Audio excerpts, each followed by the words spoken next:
So we're going to continue to talk about pulling mechanics, but now what does that row that we talked about here look like when we start translating it to something overhead? Is it the same pulling mechanics? For sure, it's just covering different ranges of motion. The row went from in front of me to behind my back with the elbow.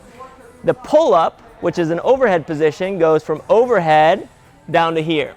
Now, what is happening?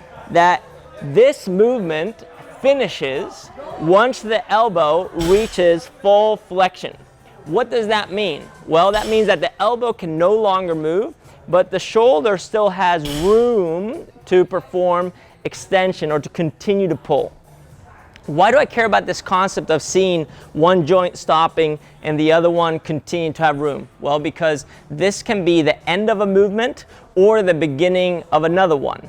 Let's say I'm trying to develop pull-ups, but in order to get that pull-up to be a muscle-up, I need that pull-up to not stop where my elbow reaches full flexion.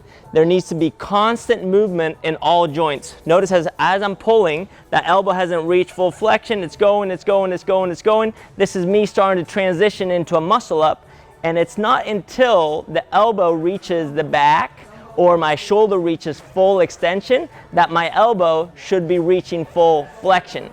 What I'm saying here is make sure that all joints are moving at the same time.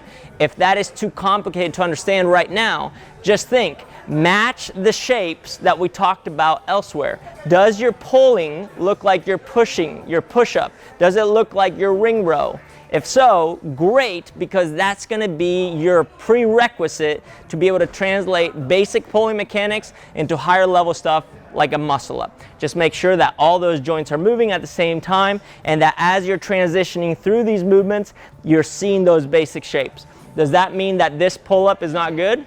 It is great, but it will end there unless you understand these concepts. So start seeing those things, start connecting those dots, and I promise you that your performance will go and take a whole new level.